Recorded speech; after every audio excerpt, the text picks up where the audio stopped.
Hello, everyone. I am Lon Wasson, Associate Director of Legal Project Management at Husch Blackwell. Before we begin today, I'd like to cover a few housekeeping items.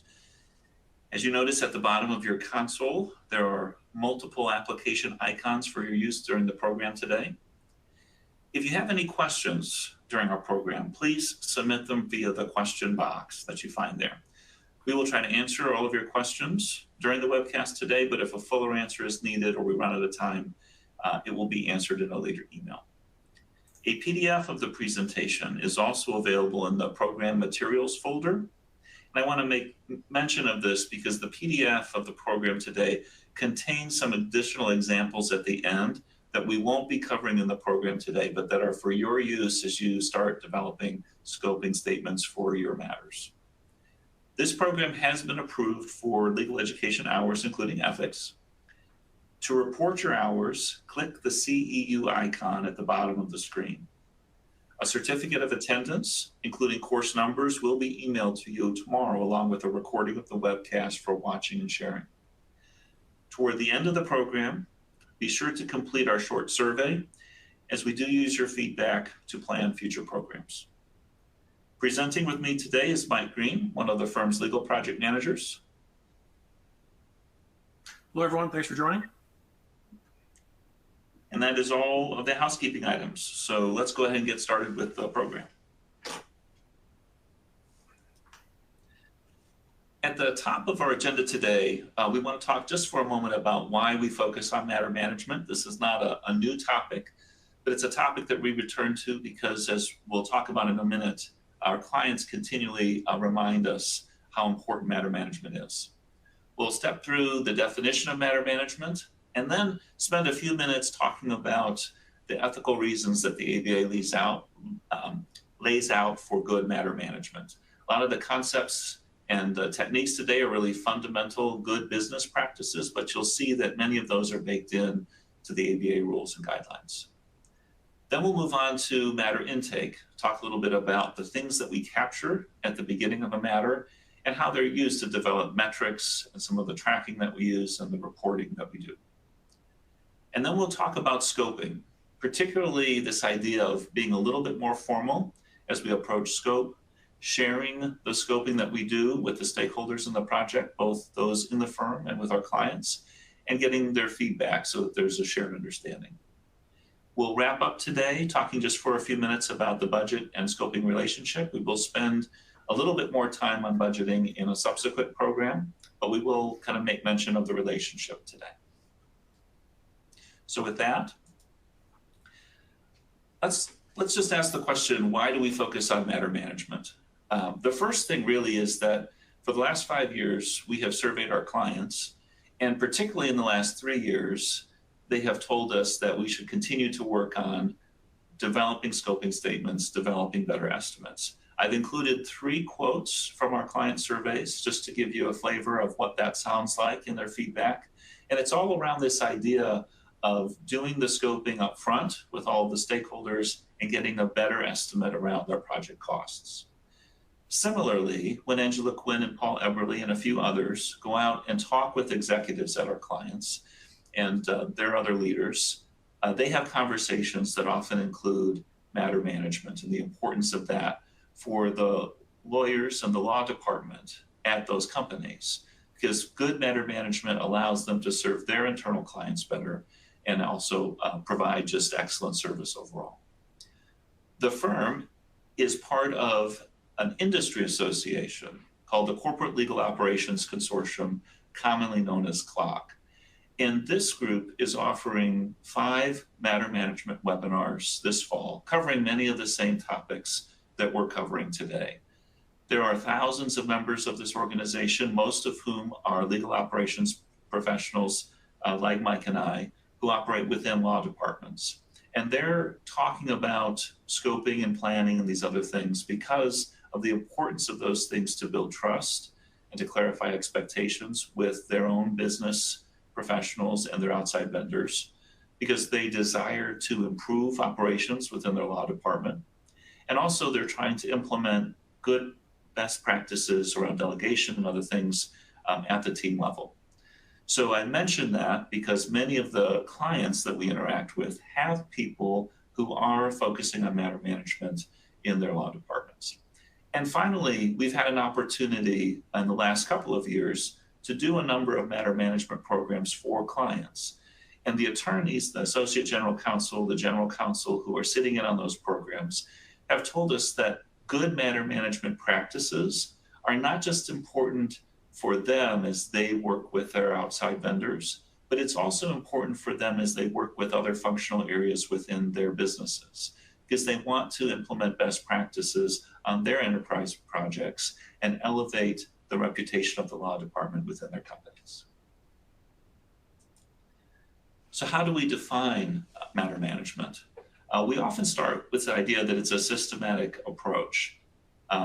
Years ago, matter management was probably more of an ad hoc approach, and we're developing kind of a formal framework to help guide people through the matter management lifecycle so that it can become a more consistent approach overall. And it touches on the different areas of the lifecycle, which is in bullet 2 for scoping, planning, managing, and controlling the work, with clearly understood time, budget, and performance requirements that at the end, in that last phase, captures lessons learned after a matter is complete in order to enhance future performance. And I want to highlight two things in the definition today. The first is this idea that there's clarity around the business objectives and legal objectives, and that is a shared understanding amongst all the stakeholders. That's really the first key component of this definition. And then secondly, there are a number of different stakeholders, the business, legal, the functional areas, the outside vendors, that all have to have the shared understanding of the approach. Because as we know, as some matters take time to complete, sometimes not only does the idea of what success could look like change during the course of a matter, but also the tactics that we're using to achieve that success might change. We think of, as I mentioned, matter management in terms of the life cycle of a legal matter. This is the same metaphor that the Corporate Legal Operations Consortium uses. There are really 5 phases. We're going to touch on the first phase in large part today, and some of the other phases as we go through our second and our third webinars. But we'll also mention all the first 4 phases in particular when we talk about the ABA rules today. So scoping is what happens up front. It's probably the most critical phase in the life cycle, because when scoping is done right, it makes all the other phases work more smoothly. And when scoping is lacking in any way, we tend to have communication issues in some of the subsequent phases. So we start with scoping, planning, doing the work and monitoring. Phases 3 and 4 are often done simultaneously and go back and forth over time as the matter is completed. And then finally, reviewing and improving. Sometimes we'll talk about that as a post-matter review or a lessons learned meeting. Oftentimes that's with the team that we have here at the firm.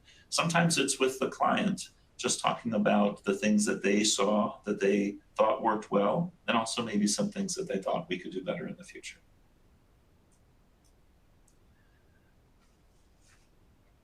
As I mentioned early in the program, most of the things that we're talking about today at a high level are baked into the rules of professional conduct put forth by the American Bar Association.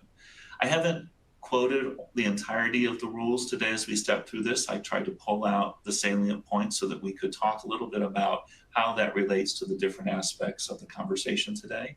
Rule 1.2 addresses scope of representation and allocation of authority between the client and the lawyer.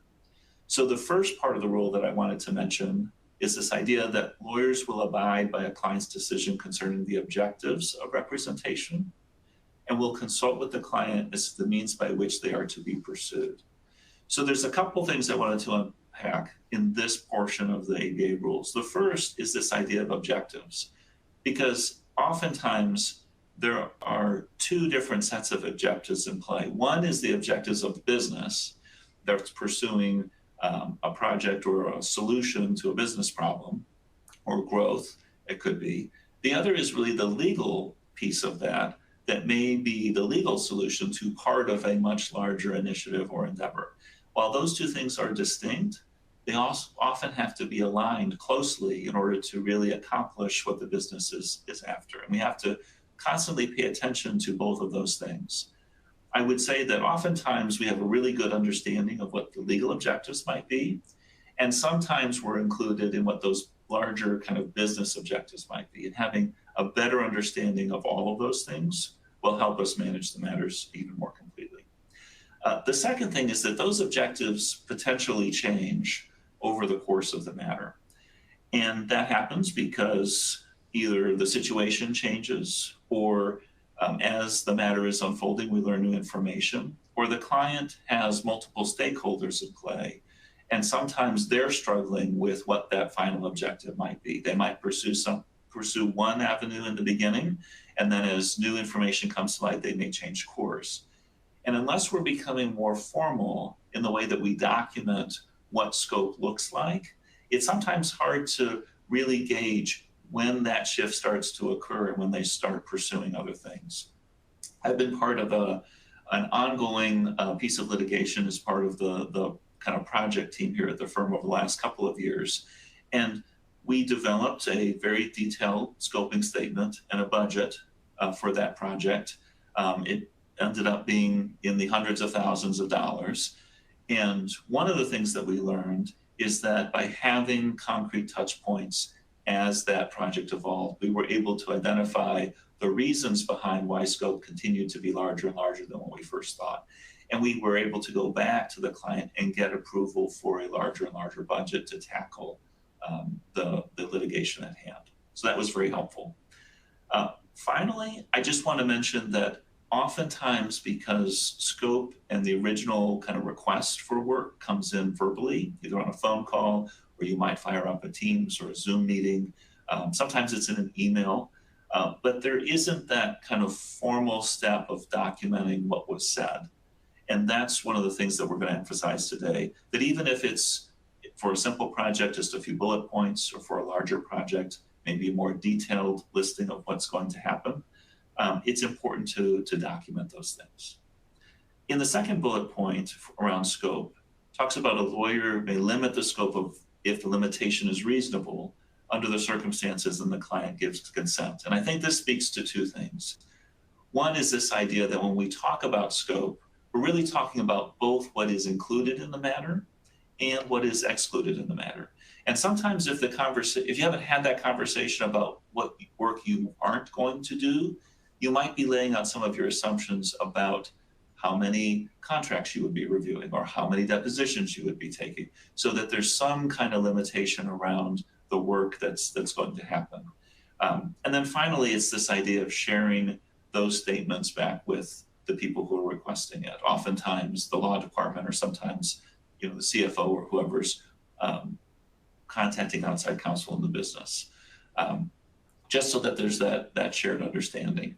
I can think of an example that happened 5 or 6 years ago when we first were really starting to formally talk about instituting matter management, where one of our teams was on a 2-hour conference call, and they went back from the call and wrote down the things that they understood. And then they ended up sharing those points with the client. They thought that there were 3 kind of main areas that the client wanted them to focus on. And the client called them back soon after getting that memo, because we had actually heard that the client only wanted us to do A, B, and C, when really there were 6 different areas that they wanted us to work on. So they asked us to revise our scoping statement and to increase our budget, because they knew that we would never accomplish the work in the budget proposal that we submitted. The original proposal that we had was around $30,000. The final proposal that we submitted was just under $100,000. And it was just telling to us about how important it is to get that clarity and shared understanding in the very beginning of the project. Hey, Lon, just wanted to interject here. That's a great example, but when we look at the flip side of that, I think there's also times where we might look at the project at hand and maybe overscope a project initially. Same documentation process goes into play. We send that over to the client. Client looks at it and says, "Hey, this is great. We appreciate that you guys can do all this work, but right now our main focus is A, B, and C. maybe sometime in the future, we might ask you to handle some different things for us, but right now we can only afford to do this, and this is what our main focus is. So I think there's two sides of the coin on that as well. Yeah, and I would definitely agree with that. The latter tends to happen more often, and it's an equally good conversation to have. So now we're going to talk just for a few minutes about the planning phase and one of the parts of the professional rules that speaks to the planning phase in the life cycle. So Rule 1.5 talks about fees. The language speaks to both the time and labor required, the novelty and difficulty of the questions involved, in the skill requisite to perform the legal service properly. And really, I think the thing that I want to draw attention to here is that matters obviously vary quite a bit in their size and complexity. Matters have different components. They have different size teams that are involved. But even that being said, all the ultimate principles of matter management can be applied to matters of really any size and complexity. And we'll touch upon this in a little later part of the program, but we often think of matter management like an accordion, where that expands and contracts depending on the size and the complexity of the situation. And this one I think would be applicable here, that as we look at developing the scope and anticipating what those fees might be, we can still think about all of the things that we're going to be referencing today. In the second bullet, talks about the fee customarily charged in locality for similar legal services. And what I would say here is it goes back to having a shared set of expectations about what the fee will be at the beginning of the project.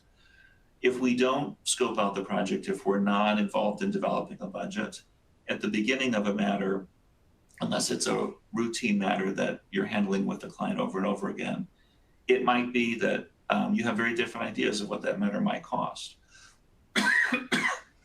Or it might be that there might be something unique about that particular matter where this time around it's going to cost more.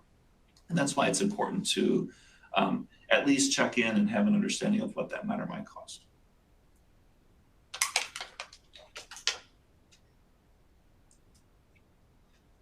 So in phases 3 and 4, we talk about doing the work and monitoring the work. And there's also one of the professional rules that addresses the work that's being done in those phases. 1.4, communications. One of the things that the clock organization talks about often is that good matter management is about 90% communication. For the first bullet here, reasonably consult with the client about the means by which the client's objectives are to be accomplished. And that means having a conversation about what success looks like and what those objectives are going to be. It really boils down to avoiding surprises. We would never recommend that the primary means of communication with a client is sending them a bill at the end of the month. We would always recommend having an initial conversation, whether it's just a phone call or a team or Zoom meeting. Doesn't have to be as large and involved as a kickoff meeting, but some projects warrant that. But having that, again, that kind of shared understanding so that everyone's headed in the same direction. I also would say that there's a saying that bad news doesn't age well. If you're in the middle of a matter and you're tracking what the scope looks like and how that might affect the cost of the matter, having that conversation as early as possible is always the best situation to be in. So keeping the client reasonably informed about the status of a matter is the second part of Rule 1.4. Oftentimes we have touch points, whether it's twice a month, could be a weekly call, just to provide some kind of a status, just to hit some of the high-level milestones, hit milestones in your matter. Sometimes what we'll do is we'll have a team meeting when you get to that milestone, because oftentimes you learn a lot in the particular phase that you're in that may change the scope in later phases. And then finally, promptly comply with reasonable requests for information. I think this just speaks to being responsive as we interact with our clients, and I think generally speaking, we're very responsive as a firm. But one of the things that we found is that when you're putting in place some of these matter management practices when you have a scoping statement that you're touching on, when you have a status meeting and asking about scope changes and asking about possibly changing the budget, that goes a long way in the experience that the client is having as the matter moves forward. So Mike, I'm going to turn the matter intake portion over to you for a minute.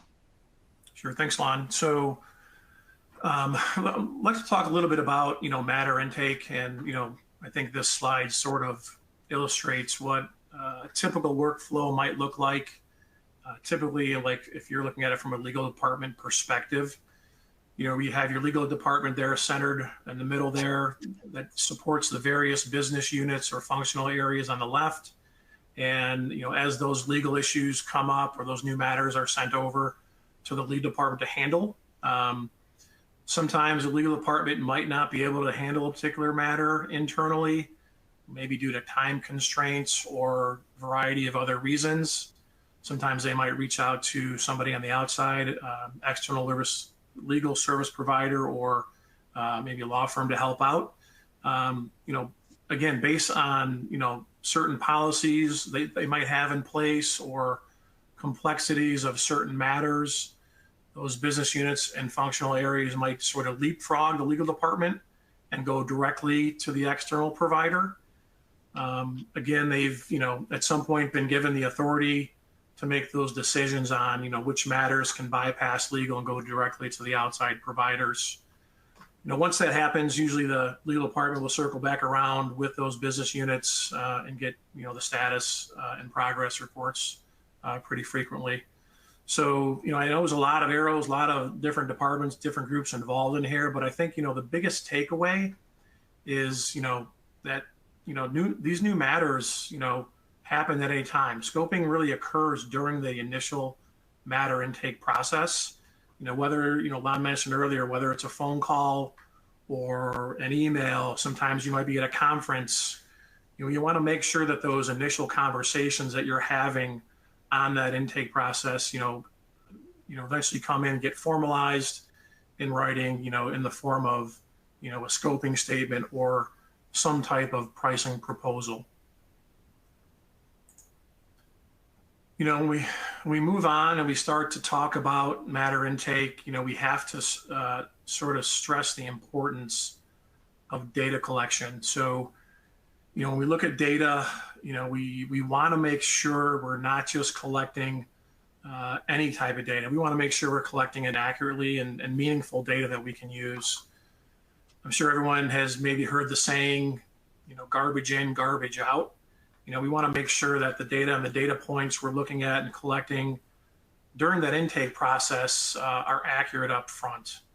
There's a lot of processes, a lot of our attorneys and clients rely on different data points to sort of augment and supplement the management of their matters and, their legal spend, the bottom line. And if there's data points and, that are incomplete or inaccurate along the way, we've seen times where it can come back to bite us or lead to inefficiencies down the road. So many of you on the call, I see we got a lot of, attorneys, paralegals, partners on the call.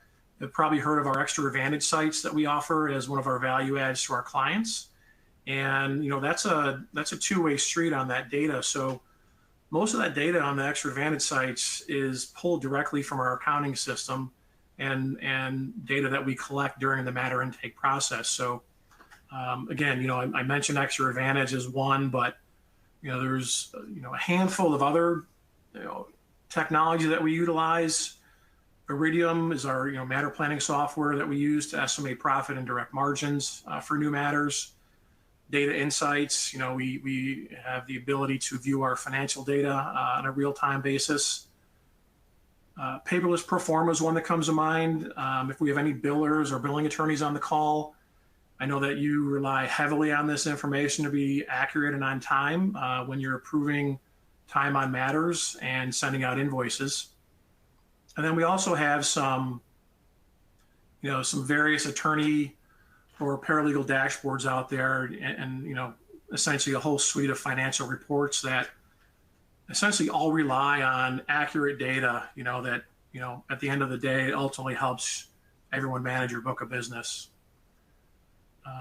Getting back to, the why for the data, we really want to get away from our gut feeling or our hunches and kind of rely more on historical data to help make those key decisions. Again, the more confident we are in our data, the more we can kind of rely on that data to help us make, better and informed decisions. Risk, that we know that can be quantified and incorporated into decision making. We have the ability, and this gets into sort of, assigning levels of risk to our matters and how those matters rate on a risk scale. And, from a data perspective, this, sort of helps, can help us with assigning and managing and allocating resources appropriately, especially if you're handling a large portfolio of various types of matters for a particular client. Metrics support decisions. If you're in a position where you're looking to hire somebody or add resources, you might want to look at your data over time and use that to support and make some hiring decisions. For example, if you're tracking the number of cases you might be handling per year, and over the last 3 years, you can see that your caseload is increasing by 20 to 30% every year, but then your staffing has sort of remained unchanged, you might want to make the case for hiring some additional help. And to dive in a little bit deeper on that, you might, want to take a deeper dive and, what's driving the caseload increase? Is there something going on with, maybe there's a recent management team change, or maybe these cases are being originated out of a certain facility that's causing the caseload to increase. Improving the efficiency of workers.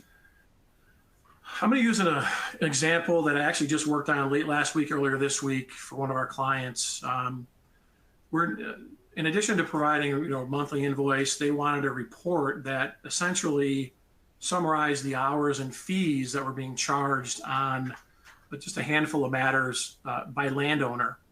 And historically, what was happening is the landowner names were being typed in the time entry description. And at the end of the month, they were printing out a report, downloading that to Excel, and then looking through the time narrative and trying to resort and subtotal by landowner. It was a very manual process, between the partner, the legal assistant, and the billing staff. It was taking a lot of time to prepare. And, they were even having trouble balance because they're kind of moving things around and trying to split entries out. So we worked with our legal ops team in-house. We set up the landowners using activity codes, and now we're able to collect that data right at the point of time entry. And then to follow that up, in addition, we set up a new report that will essentially allow them to enter a matter number and a date range and have those landowners sorted and summed up together. So going to save a lot of time, improve the efficiency on that process. In terms of reducing cycle time of matters, whether you're in-house or at a law firm, you want to be able to understand the time it's taking to, complete a matter. A lot of times we look at contracts in that way. Are the initiatives you have in place, helping that cycle time or hurting it? I'm going to use an example again. If you look at our matter intake system for our matters, we have the ability to kind of track the time it takes from the initial new matter requests all the way down through approval. And, we have the ability to kind of dive in, peel back that onion on where that form might be spending most of the time.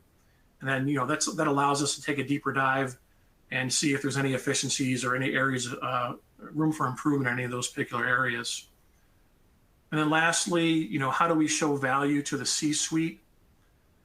This is, I would say the sky's the limit on this one. There's, a ton of metrics that, are potentially can be tracked. Some of the more popular ones, I think, if you're in-house, are probably you're focusing in on maybe just billing rates and the discount you might be getting. But, there's a lot of other key performance metrics out there, that are available and can be tracked. And Mike, I wanted to mention something before you move on to the next slide. We've had an opportunity in the last couple of years where law departments have shared their metrics with us just so that we have a better understanding of the things that they're tracking. And they often have a dashboard that they use, and they share kind of up the chain to talk about spend between their outside counsel. It can go down to the level of the rates. It's often about team composition and diversity. It can be how close the different vendors come to the budgets that they are offering. And they're all scored so that they have this bigger picture of the different outside counsel vendors that they're using. I also want to mention, we have a question that came in from one of the partners. The question is there a concern about the limited nature of the description of scope within an engagement letter compared to maybe a larger or more detailed description, a scoping statement? And if there are differences, could that lead to issues? The way that I would answer that question is that first and foremost, we should always be including scope in the engagement letter because that limits the surprises. And honestly, the more detail, the better. Having a addendum to the engagement letter that's a separate scoping statement does not present other issues, but I would recommend putting it within the scoping statement. Oftentimes that initial engagement letter at a client level might just be, similar to a master services agreement with a vendor. It's describing the terms and conditions of the service. And then when you start working on individual matters, you can have an engagement letter that's really focused on the scope of that matter. We have particular templates that we're going to speak to later in the presentation that are included in the PDF. Those can be attached to an engagement letter if your engagement letter is more on the terms and conditions side. But we haven't run into any issues. Mike, I don't know if you have anything you'd add to that. No, I think that's pretty clear, Lon. Again, I think, typically when I hear engagement letter, there is usually a nature of representation section in a smaller area to just kind of overly summarize the general scope. And I think what we're trying to say is that, these documents that we'll get into later really kind of break that down into smaller, more detailed areas just to kind of support the engagement letter used as an addendum.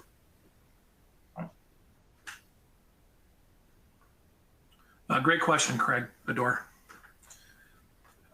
So, moving on, we're talking about metrics and analytics. I think when it comes to, tracking the progress on certain matters, one of the things that we, typically hear sometimes from legal groups is, oh, that's stuck in legal, or that's held up here.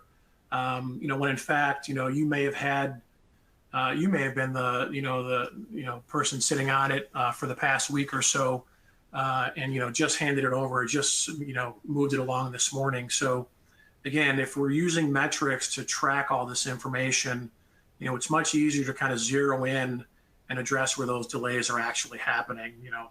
How many days was it held up in the business side? How many days was it in finance? How many days in total did it take from intake to matter completion? Moving on to, as it kind of relates to the actual capturing of the data, this slide kind of dives into just a sampling of some of the data points that could be collected on a matter. Who's the source of the matter? This could be a referral source, whether that's an individual, another law firm, or a particular organization you're looking to track from. Plaintiff's attorney, if you're looking at a litigation matter, it might be beneficial to be able to track this across, not only individual clients, but maybe across the firm as well, to see, how often this plaintiff's attorney is on the other side. Priority level, earlier I kind of mentioned, assigning a risk level or priority to certain matters to kind of help manage the work internally. Initial claim amount, again, with many of our litigation matters, we like to track the initial claim amount, and then we also at some point will have a settlement amount. And then we look at that difference between the two as a key value metric that we like to understand and report to the client to show how valuable our services were. General ledger or division, if you're working directly with a finance division, you might want to maybe tie a GL account or a division to a particular matter or a group of matters. we did something, many years ago. I think of something we did for one of our larger healthcare clients where we essentially took their matters, renumbered all the matters, and we basically aligned that matter structure on our side with their internal GL codes. So again, we talked about efficiencies before. That created a ton of efficiencies for their accounting folks.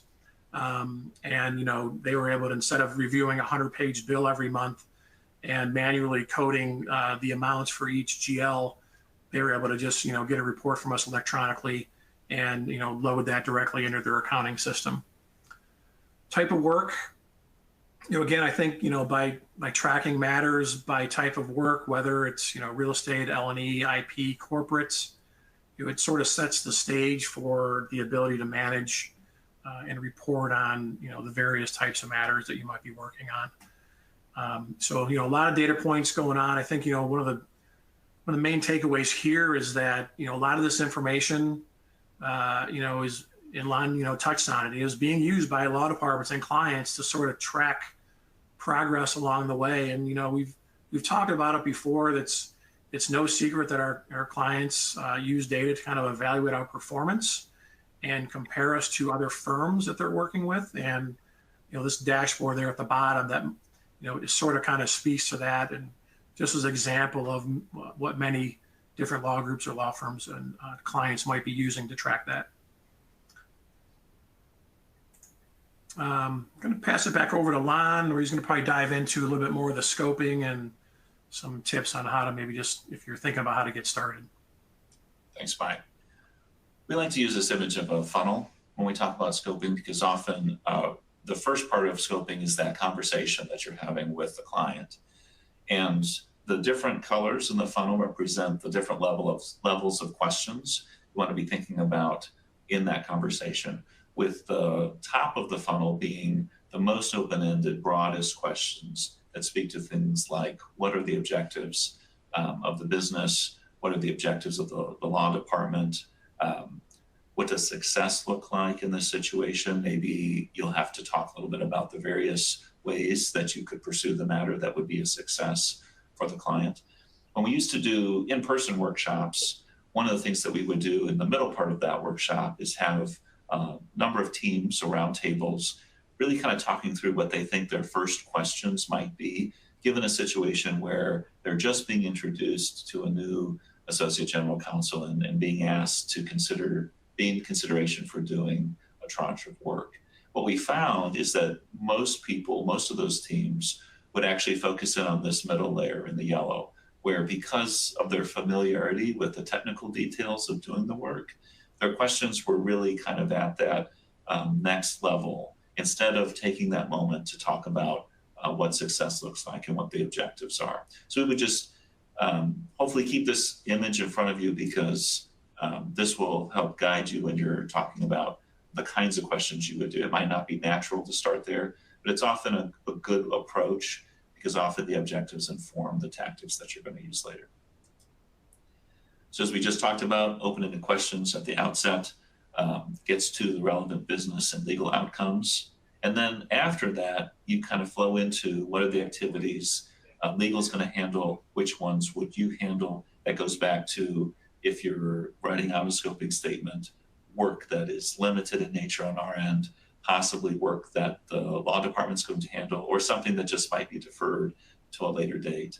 And then finally, what is the timeline for the project? Sometimes the end date of a project isn't really the most important date overall. Maybe the client wants to accomplish this project by the end of their fiscal year. Maybe they're getting a little late start, so you have to work more quickly to meet that objective. But from the business standpoint, it might be hitting that first milestone that allows the rest of the business to continue working on some of their other projects. So keeping a sense of what that timeline looks like is important. And again, kind of documenting and sharing that information with all the different stakeholders. Hey, Lon, just real quick, and I know if you could go back to the slide, we talk about these open-ended questions, and you might say to yourself, "Oh, what are these questions?" So we have documentation where we can help you kind of develop and take a look at some questions, or a series of questions that you might want to use depending on the situation. So If you need that information, it's not included in the slide deck, but reach out to one of us or somebody on our legal ops team, and we can provide that for you.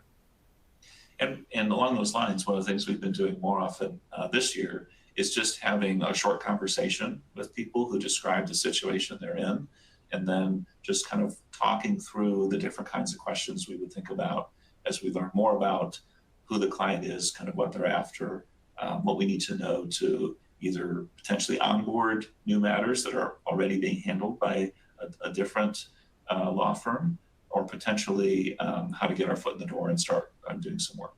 Absolutely. So there's a couple other things that we like to think about with scoping. Again, a scoping statement is a working document, so it does change during the course of a matter. We've had a number of examples, especially when there are discrete phases in the matter, where people will sit down at the end of a phase and kind of revise that scoping statement, because it often implicates, what the budget changes are going to look like. Resources might change. We have war for talent going on in the industry.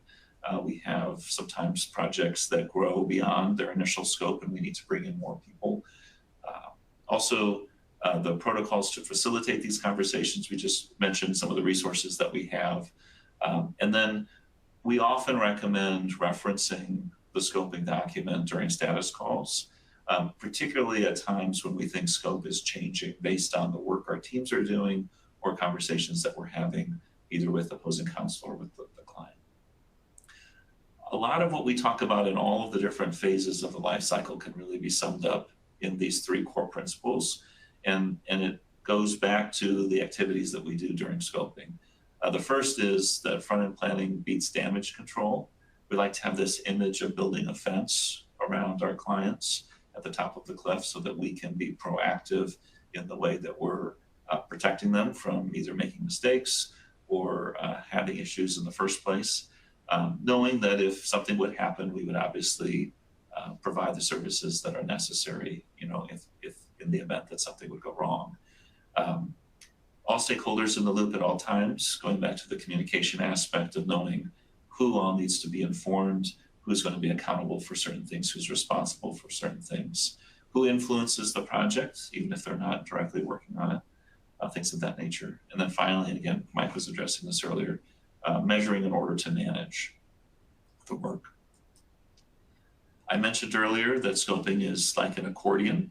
That's true for both the size and the complexity of the matter. It also can be true in tranches of work. You might develop a scoping statement where you're going to be doing 30 or 40 similar matters, and you have a base statement that would cover all of the work that you're doing there. And then if there are particular matters where there are unique variables or unique situations that arise, you would tack on those particular elements or parameters to that document. Scoping's collaborative. This is one of the themes of the program today, that we want to share what we're hearing from conference calls and Zoom meetings, just to get that shared understanding, particularly when it references what success looks like, because that directs the actual work that we're doing. And then finally, we also want to consider what we're not going to do. Scoping is not a full-fledged detailed plan. That often comes later. It's often the week-to-week or month-to-month outline that we're sharing amongst the team about what kinds of things need to happen next and who's going to be tackling those and what the particular deadlines are. That's not a scoping statement. That's more of a matter plan. And then sometimes we find kind of our initial thoughts around scoping in an RFP when we're responding to that request for proposal. So we'll put that together. We'll sometimes have an estimate. And then following that, we'll have a more detailed conversation. And what we want to do in that case is actually update the scoping statement and attach it to the engagement letter so that we understand with all those new details what's going to be involved in this particular project.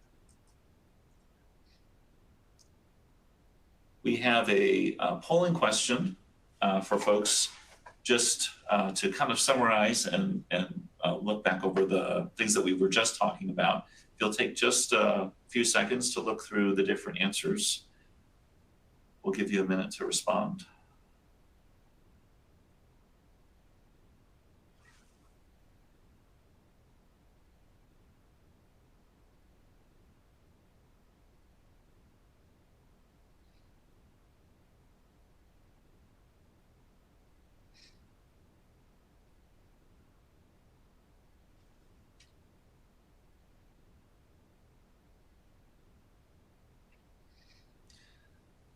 So we've got about 20% of the folks that have submitted an answer.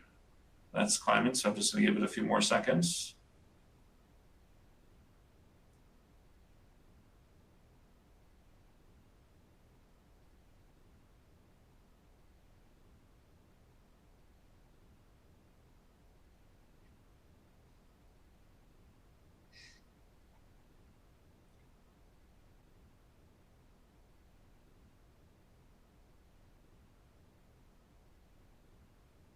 All right, just a few more seconds. We would like everyone to respond, as this is part of the CLE component of doing a program like this.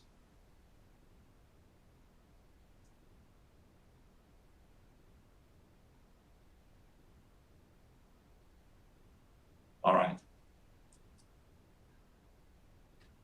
So the third answer, expanding or contracting depending on the size or complexity of the matter, that's the answer that we were looking for in terms of scoping what it is. It is sometimes included at a base level in an RFP, but again, we often want more information if you have a more detailed conversation after that. And then it leads to developing a matter plan once you are closer to starting the work, but it's not the matter plan itself. All right. I'm going to step through just a few things that you will see in all of the examples that Mike's going to cover next. But these are things that are just often good things to think about if you're writing out a scoping statement. First is outlining your assumptions. Defining phases or tasks at a high level if there are going to be different phases in the project. Stating again what is and is out of scope. So there might be an exclusions section in your document. You could provide an estimate of services or fee arrangements. You could describe your communication protocol. Maybe you're going to meet twice a month with a status update, and it's going to involve these people. Who's going to do the work? And then again, timelines and deadlines. Go ahead. So thanks, Lon. So I wanted to just, as we look at these next couple examples, what some typical scoping statements look like. Keep in mind, I know Lon, you've heard the accordion reference a couple times today, and we have several different formats that we've used over the years. If you consider this as like your base template, and then expand and contract that as needed. So you add things, you've subtracted things. So we have several different variations that we have out there. This one here just sort of references product liability matter, and you can see in that top section summarizes the the various service areas covered. And if you look underneath there, if you're familiar with the ABA task code set, you're going to recognize the various phases and tasks that are listed out. We've summarized the spend both at the phase and the individual task level within each phase, and then we listed out the dollar amounts associated with those. And then that second section down in the middle towards the bottom, you'll notice, I want to kind of reference again to that label, how it's labeled. Service areas HB can provide, but not covered under this pricing arrangement, right? It's clearly spelled out. We have our service areas covered at the top, our service areas not covered. And again, not to harp on this, but highlighting what is not included is almost as equally important or critical when you're providing that, because eventually maybe somewhere down the road, if things change, it's going to come up, and you want to have that document that you can kind of go back to and refer to. And then finally there, that last little section at the bottom, it sort of makes mention to some of the assumptions that were used, to kind of come up with the estimates. And in this case, we were referring to the number of depositions that we assumed for the $125,000 figure, and then the number of expert witnesses. What we're not seeing there, maybe got cut off, is the communication aspect, and the fact that this should be communicated to everyone on that team. In this next example, we're looking at more of like a menu-based approach. Typically you would see something like this where you might have a client that has high volume work, maybe in your IP transaction area, patent, trademark, pricing, or maybe immigration work. This one I think was specific for some immigration work we're doing on a university. And, again, as you can see on the left-hand side there, we're just listing out the various case types or the services that are listed. And then, we assigned a flat fee value right next to it. That third column would list out any additional government filing fees that might be associated with that or come into play. And then that last column, we do want to, again, we reference no surprises. So we want to say, hey, here's some possible additional fees depending on the case of the matter, or, what could possibly happen. So, just kind of plant that seed out there. This one here, this is just another kind of a high level view at maybe a phase or a milestone level, a little bit more simplified where, we've basically summarized the work in dollars at a phase level, and then just listed the individual tasks under each phase and dollar amount for each. And this last one, we've talked about, being transparent with our clients. And, I think this speaks to the level of detail and effort involved in coming up with an estimate. If you put yourself in a client's shoes, or whether you're receiving an estimate from a law firm, whether you're maybe having some work done on your house from a contractor, or you're having your car work done, and you received an estimate, which one would you feel more comfortable with? If you're looking at the section on the right, where it just basically says, hey, our estimate for this work is between 40 and 80,000. Or, would you rather see it spelled out in a little more detail, like on the left-hand side with section A? Personally, myself, I would want to see a little more detail. I'm guessing that, most of us, if not all, would also agree that section A or transparency wins, and we'd like to see what's on that left side of the slide there. This last example, sort of just kind of reinforces that it's never too late to introduce scope. And I mean, the course of this program, we've, kind of said, hey, it happens at initial phase and during the intake process, but there might be times where, everyone gets busy. We just start working on a matter. This kind of shows an example of, a real estate matter we were working on, the kind of a different phase approach. And, we outline and summarize kind of what we did in stage one and, what our fees were for that initial stage. And then we kind of, wrapped our hands around it a little more tightly and said, okay, hey, now we're continuing on to stage two. We detailed out the various tasks and, what the additional cost would be, $100,000 there. And I think this is, kind of make sure that there's no overlap in the understanding of the fees associated between stage one and stage two. And so there wouldn't be any confusion on that. Again, I'm going to, before I hand it off to Lon again, kind of just we want to mention that regardless of the format, and I think Lon may have mentioned this as well, we have to make sure that this document is communicated to all stakeholders. Everyone at the client, everyone at the firm that's working on the matters. We go through a lot of effort to prepare these documents and spend a lot of time, figuring out what's going to happen and fees and pricing associated with it. So we don't want that to go, to the wayside and have it not looked at by the appropriate people that are going to be doing the work.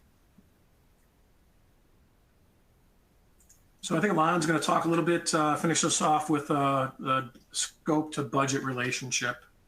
Yeah, we just have a few minutes left, and it just really reinforces a number of the points that we've made already. Determining who the stakeholders are up front is something that happens in that scoping process. Validating it by sharing that information with the other people involved, including what success looks like, description, and what the timeline might be.